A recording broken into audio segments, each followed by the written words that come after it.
Hello students, this is the EVS class and today I am taking EVS for 4th standard. We are doing the first lesson, the life cycle of animals.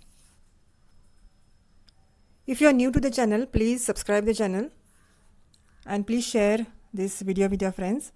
And the description box link is given of the playlist where you get all the lessons of 4th standard.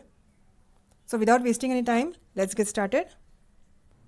And in the description box I have given the time where each page starts. So when you click on that time besides the page number, you will go directly to that page. Okay? तर आपण सुरू करूयात. Let's get started. The life cycle of animals. आता life cycle म्हणजे काय? तर जन्मापासून ते आपली मरणापर्यंत आपली लाईफ सायकल, आपण कसे वाढतो, आपले ग्रोथ होण्याचे स्टेजेस, ह्याला लाईफ सायकल म्हणतात. म्हणजे आपण लहान असतो, छोटं बाळ असतो, मग आपण थोडे मोठे होतो, मग तरुण होतो, मग म्हातारे होतो आणि त्याच्यानंतर आपण आपली डेथ होते. Okay, so this is a life cycle. प्रत्येकाची लाईफ सायकल असते, प्रत्येक जनावरांची लाईफ सायकल असते, प्रत्येक पक्ष्याची असते, जीव जंतू जे पण कोण या पृथ्वीवर जन्माला येतात, everyone who is born on this planet has a life cycle which is to be completed. Okay, from life to death. तर या चॅप्टरमध्ये we are doing life cycle of animals. So हे चित्र दिलं आहे बघा. कॅन यू टेल, आता ह्या पपीज आणि कुत्र्यांचं life cycle, can you tell about them. इथे बटरफ्लायचं पण लाईफ सायकल आहे. So we are going to study the life cycles of animals in this, animals, birds, insects in this lesson. Look at the puppies and their mother in the picture. Do you see some similarities? तर या चित्रामध्ये कुत्रा आणि त्याची पिल्लं ह्यांचं चित्र दाखवलं आहे. तर ह्याच्यामध्ये सिमिलर काय आहे, तर पपीज जे मोठा कुत्रा आहे आणि त्याचे पिल्लं हे दोघंही सेम आहेत. Okay, they are similar in looks, right, same as human beings. आपण माणसंसुद्धा आपले 2 हात, 2 पाय, नाक, डोळे, कान हे आपलं लहान बाळ आणि मोठा माणूस ह्यांच्यामध्ये सुद्धा सिमिलर असतं. So look at the puppies, त्यांची छोटी कुत्र्यांची पिल्लं, अँड देअर मदर, ती कुत्री बसलेली आहे ती in the picture. Do you see some similarities? Yes. So everything is similar. त्यांना 2 कान आहेत, 4 पाय आहेत, शेपूट आहे, नाक, डोळे सगळं सिमिलर आहे. त्यांची आई आणि त्यांची पिल्लं both are similar. Okay, look at the puppies and their mother in the picture. Do you see some similarities? Yes, we see all the similarities. Now the next is look at the butterfly. आता ते फुलपाखरू दिसतं आहे ना, त्या फुलपाखरूला बघा. And the caterpillar that has come out of the egg. Do you see any similarities? तर बटरफ्लायचं अंड, त्यातून जे बाहेर आलेलं कॅटरपिलर ज्याला म्हणतो आपण, जो जीव जंतूसारखा जो बाहेर येतो बटरफ्लायच्या अंड्यातून, त्याला कॅटरपिलर म्हणतात. ओके, तर बटरफ्लाय आणि कॅटरपिलर ह्याच्यामध्ये काहीही सिमिलॅरिटी नाही आहे. ते दोन्ही वेगवेगळे दिसतात. Do you see any similarities? तर तसं अजिबात नाही आहे. त्या कॅटरपिलरचं बटरफ्लाय व्हायला खूप वेळ लागतो, त्याचे वेगवेगळे स्टेजेस असतात. ओके, तर डायरेक्टली कॅटरपिलर बटरफ्लायसारखं नसतं. त्या अंड्यातून बाहेर आलेलं जो जंतू असतो तो कॅटरपिलर असतो, तो डायरेक्टली बटरफ्लाय म्हणून बाहेर येत नाही. Okay, now next. Can you tell, a hen lays eggs. आता कोंबडी अंड देते. Okay, chicks come out of those eggs. तर कोंबडीच्या अंड्यातून डायरेक्टली कोंबडीसारखंच दिसणारं पिल्लू बाहेर येतं. A hen lays eggs and chicks म्हणजे छोटी कोंबडीचं पिल्लू. Chicks come out of those eggs. Okay, they are similar. मांजर आणि मांजराचं पिल्लू. मांजर कधी अंड घालत नाही. Do kittens come out of eggs? No. तर मांजराच्या पोटातून डायरेक्टली मांजराचं पिल्लू येतं. मांजर अंडी घालत नाही. Okay, So kittens don't come out of the eggs. Kittens come out directly from the mother cat's stomach. ते मांजराच्या पोटातून डायरेक्टली मांजराचं पिल्लू येत असतं. आता नेक्स्ट पॅराग्राफ काय आहे? The growth of animals. A kid and a fully grown goat are not very different to look at. तर एक बकरी आणि छोटी बकरीचं पिल्लू ह्यांच्यामध्ये काहीही मोठा फरक नसतो. जर त्यांची साईज सोडली, त्यांचा आकारमान सोडला तर दुसरा काहीही फरक नसतो. A kid and a fully grown goat are not very different to look at. त्यांच्यामध्ये जास्ती डिफरन्स नसतो, वेगळेपण नसतं, दोघंही सारखे असतात. There is not much difference between a kitten and an adult cat. तर मोठी मांजर आणि छोट्या मांजराचे पिल्लू ह्यांच्यामध्ये सुद्धा काहीही फरक नसतो. There is not much difference. These babies grow in their mother's tummy. तर मगाशी सांगितल्याप्रमाणे बकरीचं पिल्लू, मांजराचं पिल्लू हे त्यांच्या आईच्या पोटात वाढत असतं. ओके, ते अंडी घालत नाहीत. These babies grow in their mother's tummy and are born from the mother's tummy too. त्यांचा जन्म पण त्यांच्या आईच्या पोटातून होतो, म्हणजे आईच्या पोटातून बाहेर येतात आणि त्यांचा जन्म होतो. These animals do not lay eggs. तर ही जनावरं, बकरी आणि मांजरं वगैरे अंडी घालत नाहीत. Okay, but some animals like crows, spiders, lizards lay eggs. तर कावळे, पाली, स्पायडर्स म्हणजे कोळी, असे कोळीसारखे किडे मकोडे, मग पालींसारखे सरपटणारे जीव, कावळे हे पक्षी, हे सगळे अंडी घालत असतात आणि त्या अंड्यातून त्यांच्या बाळांचा जन्म होतो. Okay,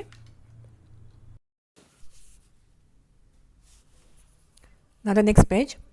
a chicken is born from an egg. तर कोंबडीचं पिल्लू त्याला आपण काय म्हणतो? चिकन. ओके, छोटं कोंबडीचं जे पिल्लू असते त्याला चिकन म्हणतो आणि ते कुठनं येतं? तर कोंबडीने घातलेल्या अंड्यातून बाहेर येतं. अ चिकन इज बॉर्न म्हणजे चिकनचा जन्म होतो फ्रॉम ॲन एग, अंड्यातून जन्म होतो चिकनचा. Ants, butterflies, fish, frogs, snakes are all animals that lay eggs. तर मुंग्या, बटरफ्लायज, मासे, बेडूक, फ्रॉग, स्नेक्स, साप हे सगळे प्राणी अंडी घालतात. ओके, त्यांची छोटी बाळं किंवा पिल्लं ही अंड्यातून बाहेर येतात. Ants, butterflies, fish, frog, snakes are all animals that lay eggs. But we do not often see the eggs. आपण ह्या सगळ्या प्राण्यांची अंडी कधी बघितली आहेत का? तर सहजासहजी नाही. माशाचं कधी एखादं बघितलं असेल किंवा मासे नीट करताना, पण मुंग्यांची, बटरफ्लायज, फ्रॉग्स, स्नेक्स ह्यांची अंडी, सापाची पण कधीतरी बघितली असतील तुम्ही. So we never saw this often. Okay, ants, butterflies, fish, frog, snakes the eggs are not often seen. Often म्हणजे सहज, परत किंवा खूप वेळा. Often we have not seen the eggs. कारण त्यांचे एग्स खूप टायनी असतात, very small. The eggs of some very small animals are very tiny. Okay, ते या छोट्या प्राणी असतात त्यांची अंडी खूप छोटी असतात, टायनी असतात. टायनी म्हणजे खूप छोटी. We would hardly notice them. तर जे आपल्या रानावनात किंवा कुठेही गेल्यावर ते समोर जरी असले तर आपल्याला नोटीस होत नाही, आपल्या लक्षात, आपल्या दिसण्यात येत नाहीत. नोटीस होणं म्हणजे दिसण्यात येणं. So we do not notice them. आपल्या दिसण्यात ते येत नाहीत. We would hardly notice them. So we do not come to know that these animals lay eggs. त्यामुळे आपल्याला वाटतं काय की हे प्राणी, ही जनावरं अंडी घालत नाहीत. So we do not come to know, आपल्याला कळत नाही की ही सुद्धा जनावरं अंडी घालतात. We do not come to know that these animals lay eggs. But we know for sure that a hen lays eggs. पण आपल्याला हे पक्क माहिती आहे, फॉर शुअर, की कोंबडी अंडी घालते. We know for sure that a hen lays eggs. Her eggs are big enough to be easily seen. तर कोंबडीची अंडी ही मोठी असतात जी आपल्याला दिसतात, सहज शक्य आहे दिसणं, नजरेत येणं. Okay, to be noticed. आता एक नवीन टर्म आहे, a new term, hatch. Hatch म्हणजे काय? HATCH हा शब्द हॅच. हॅच म्हणजे when a hen sits on her eggs to warm them she is said to be hatching her eggs. आता जेव्हा कोंबडी आपल्या अंड्यावर बसते त्याला त्या गोष्टीला हॅचिंग म्हणतात. ओके, हॅच करणं म्हणतात. तर ती का बसते? कारण त्या अंड्यांना ती ऊब देते, हीट देते, वॉर्मथ देते. When a hen sits on her eggs to warm them, she is said to be hatching the eggs. A hen lays eggs. आता कोंबडी अंडी देते. आता त्या अंड्यांना warmth is necessary for the chicks to grow inside the egg. आता त्या अंड्याच्या आतमध्ये जी पिल्लं असतात तींची वाढ होण्यासाठी, त्यांचं ग्रोथ होण्यासाठी, for them to grow warmth is necessary म्हणजे ऊब, उष्णता, गरमी ह्याची गरज असते. Warmth is necessary for the chicks to grow inside the egg, right? So, after laying them, the hen sits on the eggs to keep them warm. तर अंडी घातल्यानंतर ती कोंबडी त्या अंड्यांवर बसते, कारण त्या अंड्यांना ऊब द्यायची असते, गरमी द्यायची असते, कारण त्यातला आतला जो जीव असतो त्याची ग्रोथ झाली पाहिजे, तो वाढला पाहिजे, ते पिल्लू वाढलं पाहिजे, म्हणून ती कोंबडी त्या अंड्यांवर बसते. hen sits on the eggs to keep them warm. The chicks inside slowly keep growing. तर आतमध्ये जी चिक्स असतात, ते पिल्लू असतं कोंबडीचं, ते हळूहळू ग्रो होतं. The chicks inside slowly keep growing. When its growth is complete, the chicks breaks the eggshell and comes out. तर जेव्हा आतल्या पिल्लाची वाढ कंप्लीट होते, पूर्ण होते, तेव्हा ते चिक ते अंडं फोडून बाहेर येतं. The chick breaks the egg और the chicks break the egg.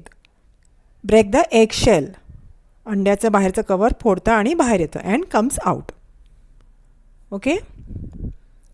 The hen looks after its chicks till they grow a little bigger. तर ती पिल्लं थोडी मोठी होईपर्यंत ती कोंबडी आपल्या पिल्लांची काळजी घेत असते, त्यांना लुक आफ्टर करत असते, त्यांच्यावर लक्ष ठेवत असते. The hen looks after its chicks till they grow a little bigger. तर डू यू नो, तर तुम्हाला एक प्रश्न येते, do you know this that when a hen is hatching her eggs. When कोंबडी जेव्हा तिच्या अंड्यांवर बसलेली असते ऊब द्यायला किंवा अंडी घातल्यानंतर ते बाळाचा जन्म होईपर्यंत सतत, when a hen is hatching her eggs, she becomes aggressive. तर ती सतर्क असते किंवा प्रोटेक्टिव्ह असते, ॲग्रेसिव्ह असते. कोणी जर जवळ आलं की त्यांना त्यांच्या अंगावर धावण्याला किंवा मारायला तत्पर असते, त्याला ॲग्रेसिव्ह म्हणतात. शी बिकम्स ॲग्रेसिव्ह फॉर फिअर, घाबरून की कोणी तिच्या पिल्लाने किंवा त्याच्या अंडं घेऊन जाणार नाही किंवा त्याच्या पिल्लाने इजा करणार नाही, त्यांच्या सेफ्टीसाठी. She becomes aggressive for fear of their safety. तर ते अंडं कोणी घेऊन जाऊ नये किंवा त्याला इजा पोचवू नये म्हणून ती खबरदारी घेत असते, आणि कोणी आलं तर त्याच्यावर ॲग्रेसिव्ह होत असते. She becomes aggressive for fear, त्या भीतीने. ओके, कोणी इजा पोचवू नये अंड्यांना ह्या भीतीने ती ॲग्रेसिव्ह होत असते. She becomes aggressive for fear of their safety. She attacks any one who tries to go near the eggs. जो कोणी अंड्याच्या जवळ येईल त्याच्यावरती झडप घालते किंवा त्यांना पळवून लावते, अटॅक करते त्यांना. Okay, she attacks any one who tries to go near the eggs. आता हेन आणि चिक यांच्यामध्ये सिमिलॅरिटी काय आहे? Use your brain power. What are the similarities between the hen and her chick? ते सगळं सेम आहे. साईज, चिक छोटं असतं, हॅन मोठी असते, तर त्यांच्यामध्ये सगळी सिमिलॅरिटीज असते. ओके, तर तुम्ही ते एक्सप्लेन करू शकता की what are the similarities between the hen and a chick. फक्त जो तुरा असतो डोक्यावर मोठ्या कोंबडीचा हॅनचा, तोच छोट्या पिल्लांवर नसतो, चिक्सवर नसतो. Okay, and they have less feathers, कमी पिसं असतात छोट्या चिक्सना. So these are the similarities. Sorry this are the differences and the other rest of the things are similarities. जसं की 2 पाय, पंख, चोच, डोळे, everything is similar. Next is metamorphosis. There are similarities between a goat and its kid, and between a hen and her chick. However, a caterpillar and a butterfly are very different. आता Metamorphosis म्हणजे काय ते समजून घेऊया. त्याच्या आधी आता एका बकरी आणि तिचं पिल्लू ह्यांच्या दोघांमध्ये साम्य असतं. छोटं बकरीचं पिल्लू मोठ्या बकरीसारखंच त्याचे फीचर्स असतात, सगळे सिमिलर असतात. ओके, नाक, कान, डोळे, शेपूट, 4 पाय. सो देर आर सिमिलॅरिटीज म्हणजे साम्य बिटवीन अ गोट अँड इट्स किड, छोटं बाळ बकरीचं. And between a hen and her chick, कोंबडी आणि कोंबडीचं पिल्लू, छोटं चिक, ह्यांच्यामध्ये सुद्धा साम्य असतं. मोठी कोंबडी असते तशीच छोटी कोंबडी दिसते. However a caterpillar and a butterfly are very different. आता बटरफ्लायची अंडी त्याचं जेव्हा कॅटरपिलर बनतं, त्या अंडीतून जेव्हा ते पिल्लू बाहेर येतं त्याला कॅटरपिलर म्हणतात. ते बटरफ्लायसारखं नसतं. It is not like a butterfly, it is different from a butterfly. Okay, a caterpillar is different from a butterfly. Thus, in some animals, the young one grows into an adult animal that looks very different from the young one. तर थोड्या जनावरांमध्ये in some animals, the young ones, ते छोटं जे बाळ असतं, grows into an adult animal that looks very different from the young one. तर जेव्हा ते लहान असतं तेव्हा ते मोठ्या जीवापेक्षा किंवा ते मोठ्या जनावरापेक्षा, पक्ष्यापेक्षा किंवा पाखरापेक्षा वेगळं असतं. छोटं बटरफ्लायचं अंड्यातून जेव्हा बाहेर येतं ते मोठ्या बटरफ्लायसारखं नसतं. Okay, young one grows into an adult, but the young one is different from an adult. Okay, it becomes like an adult only when it is fully grown up. The young one grows into an adult animal. Before that, it looks very different from the young one. This change of form is called metamorphosis. तर जेव्हा ते अंड्यातून बाहेर येतं तेव्हा ते वेगळं असतं आणि त्याची ग्रोथ वाढ होऊन ते जेव्हा मोठं बनतं, मोठ्या त्याच्या आईसारखं बनतं, त्या बनण्याच्या स्टेजला मेटामॉर्फोसिस म्हणतात. ओके, ती चेंजेस जे होतात त्या चेंजेसना मेटामॉर्फोसिस म्हणतात. म्हणजे अंड्यातून बाहेर आलेला कॅटरपिलर आणि पूर्ण फुलपाखरू बटरफ्लाय होईपर्यंत जी स्टेजेस असतात त्याला मेटामॉर्फोसिस असं म्हणतात. Okay, this change of form is called Metamorphosis. वेगवेगळे फॉर्म्स जे स्टेप्स असतात त्याला मेटामॉर्फोसिस म्हणतात. आता मेटामॉर्फोसिस इन अ बटरफ्लाय आपण बघूया. Metamorphosis in a butterfly. Butterflies of various shapes and beautiful colors are a part of our environment. They live their life among plants.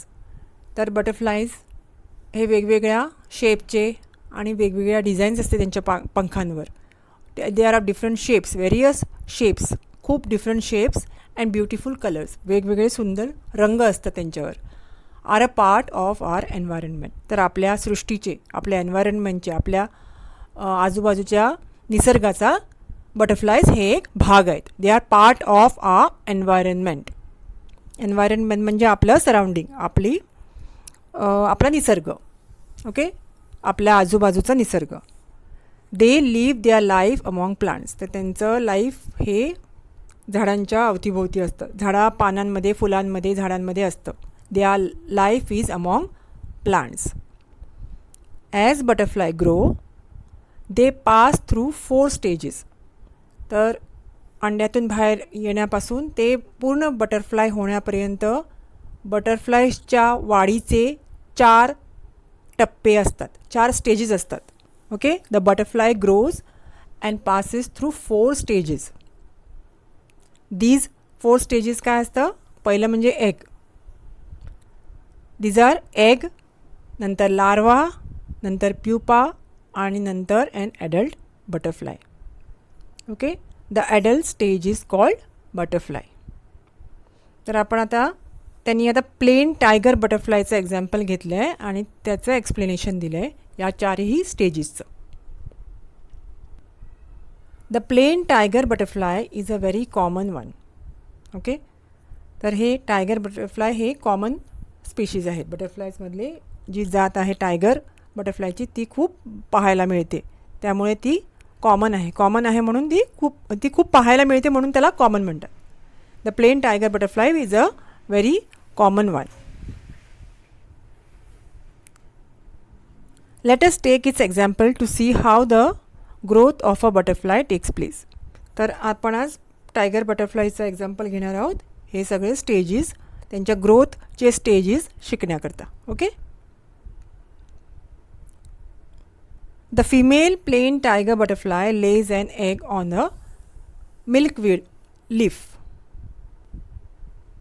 तर female plain tiger butterfly कुठे अंडी घालतं?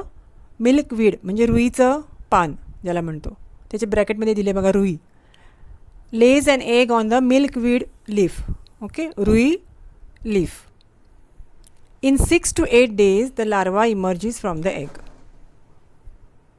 तर 6 ते 8 दिवसांनी त्या अंड्यातून, बटरफ्लायच्या अंड्यातून लार्वा बाहेर येतं.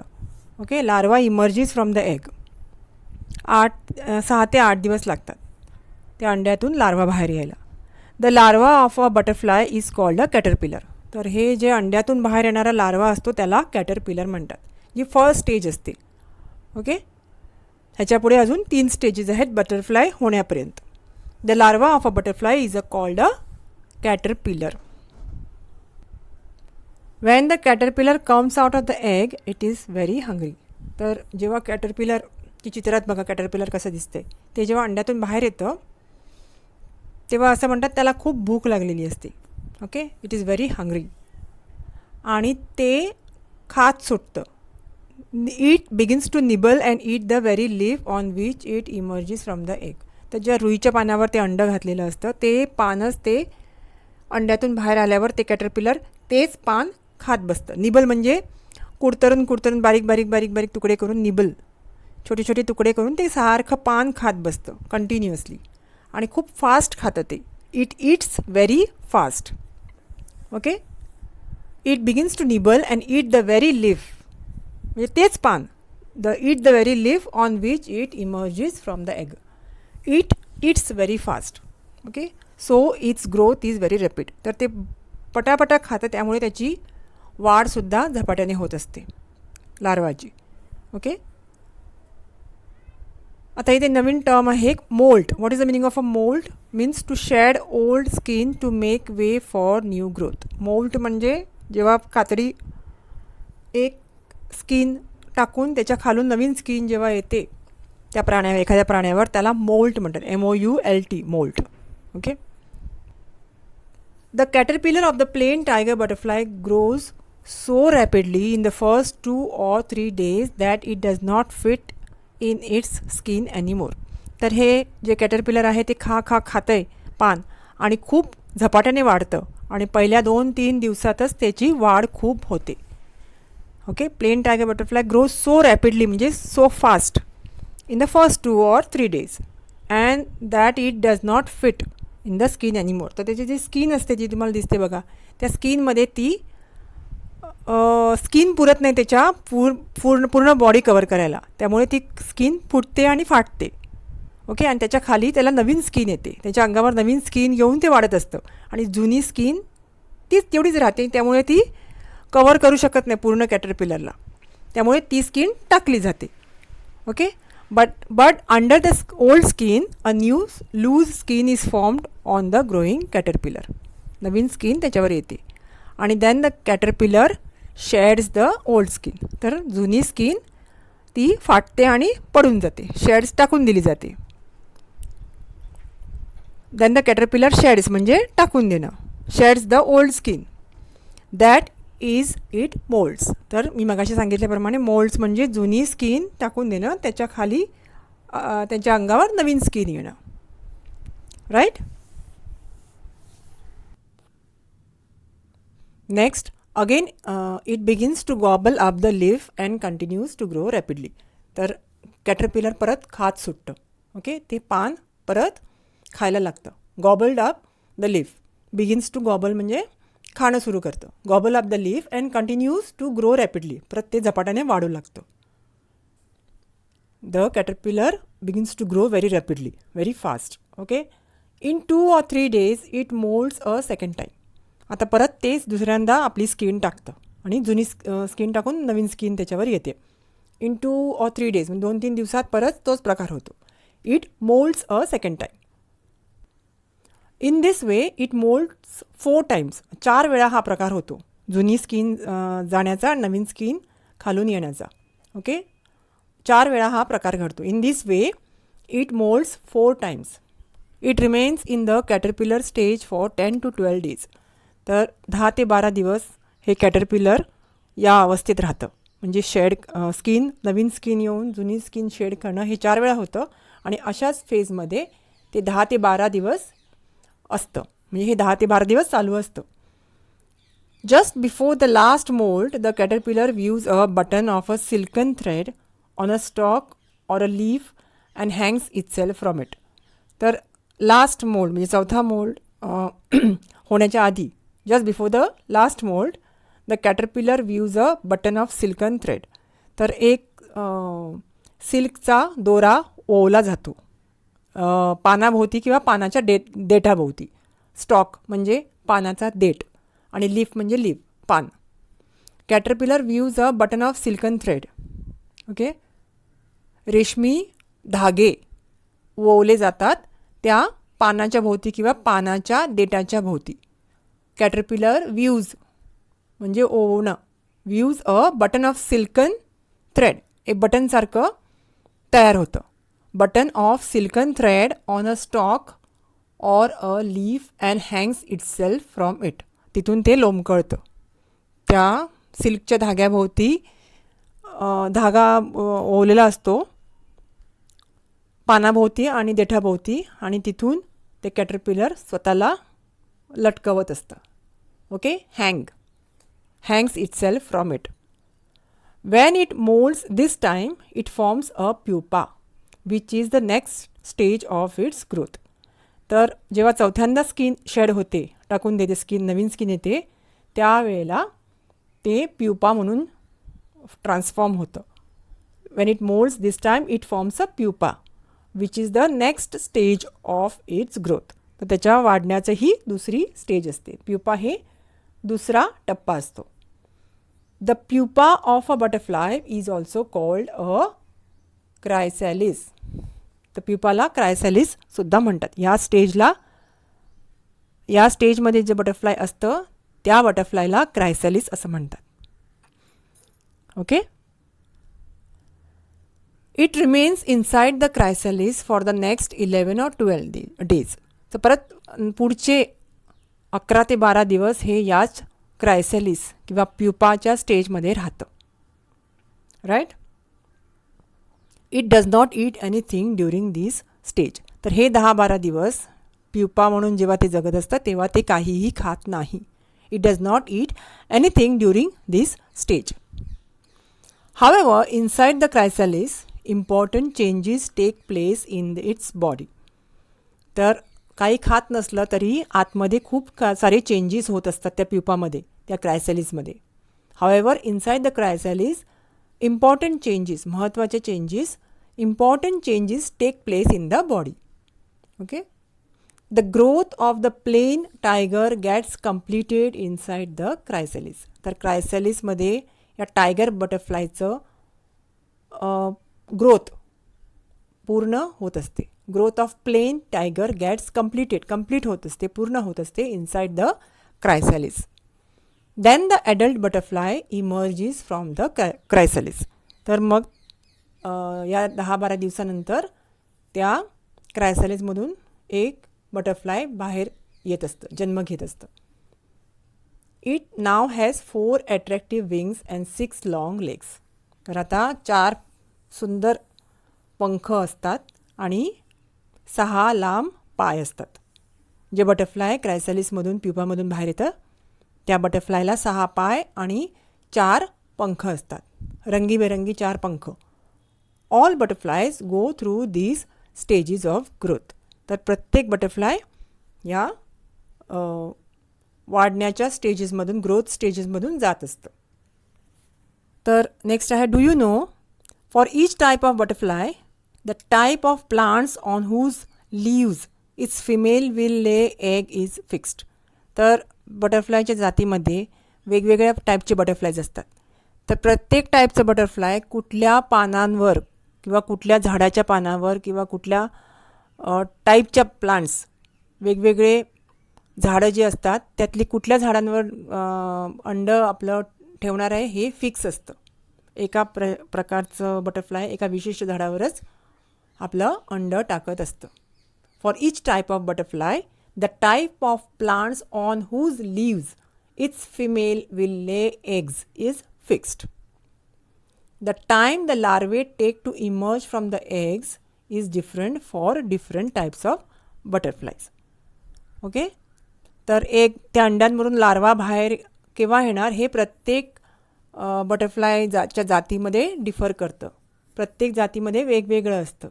काहींना थोडा वेळ लागतो अंड्यातून लार्वा बाहेर यायला, तर काही बटरफ्लायच्या जातींना जास्ती वेळ लागतो. The time larvae take to emerge म्हणजे बाहेर येणं, emerge from the eggs is different for different type of butterflies. There is a great variety of caterpillars. तर कॅटरपिलर्सचे खूप प्रकार असतात. Okay, different types of caterpillars are of different colours. तर different टाईपचे कॅटरपिलर्स यांना वेगवेगळे रंग असतात. Different caterpillars are of different colours. Their body is long. Many types of caterpillars are hairy. तर त्यांची लांबट असं शरीर असतं कॅटरपिलरचं. कॅटरपिलर हे लांब असतात, लेंदी असतात आणि काहींच्या अंगावर तर छोटे छोटे केस पण असतात. They are hairy. Okay, fur सारखं हेअर्स असतात. They are hairy. छोटे छोटे केस त्यांच्या अंगावर असतात. Next page. Do you know that after we have clean the grain we buy we store it in a box. Even then when we open the box after some days we may see some insects in it. तर आपण जेव्हा धान्य आपल्या घरात ठेवतो, store करतो, तेव्हा आपण क्लीन असतं, ते डबा क्लीन असतो, ग्रेन्स पण क्लीन असतात, धान्य पण स्वच्छ असतं आणि आपण त्या एका बॉक्समध्ये ठेवून देतो, डब्यामध्ये ठेवून देतो. पण काही दिवसांनी बघितलं, even then when we open the box after some days आपल्याला त्याच्यामध्ये छोटे छोटे किडे दिसतात. Okay, whenever we open the box after some days we may see some insects in it. Right. There can be insects in the grain stored in places like warehouses, in the grocer's shop or even in our homes. तर दुकानदाराच्या गोडाऊनमध्ये तिथे पण हे असे insects आपल्याला दिसतात. धान्यांमध्ये, तांदूळ, गहू यांच्यामध्ये. In the grocer shop or even in our homes. आपल्या घरातसुद्धा डब्यांमध्ये असे आपल्याला किडे दिसतात. तांदळामध्ये, डाळींमध्ये, गव्हामध्ये. Now, if a female insect lays eggs in this grain, we cannot see them because of their tiny size. तर कुठलाही फिमेल इन्सेक्ट, कुठलाही जीवजंतू, फिमेल जंतू जेव्हा अंड टाकतो ते आपल्याला तांदळामध्ये किंवा गव्हामध्ये पटकन दिसत नाही, कारण ते खूप छोटे असतं. They are tiny size.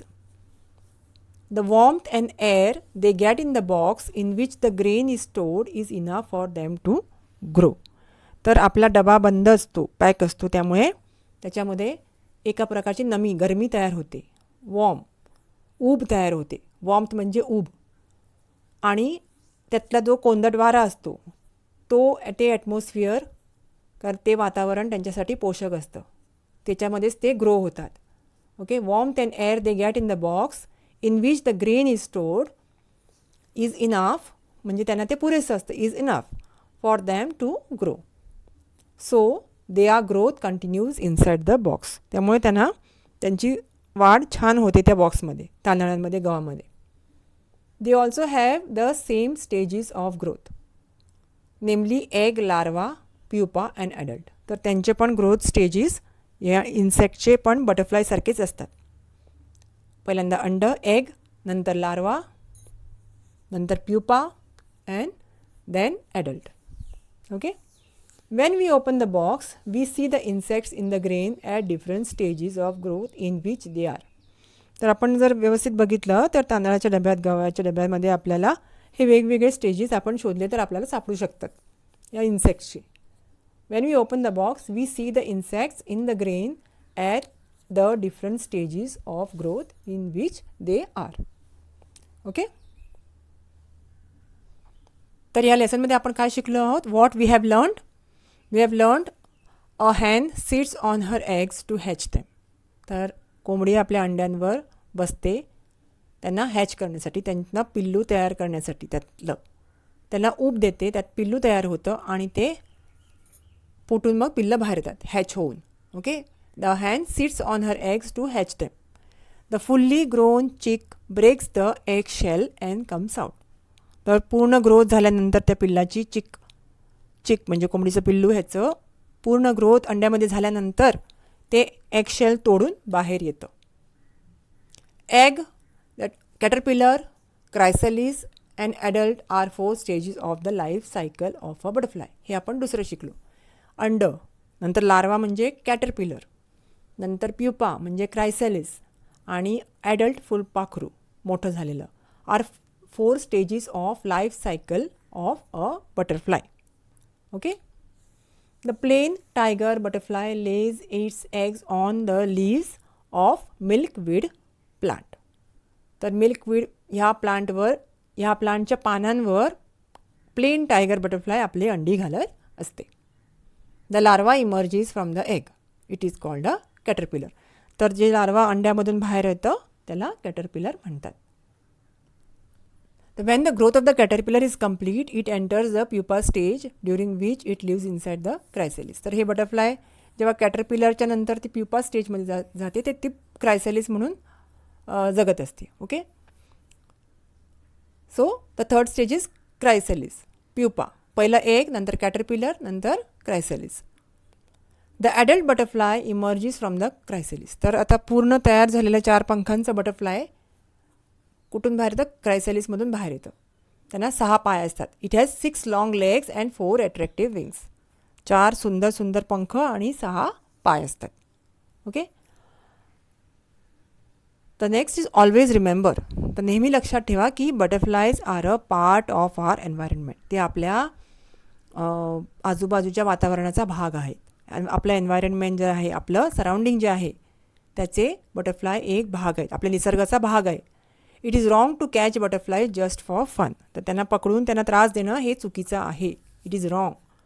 Just for fun and to keep them tied with a string.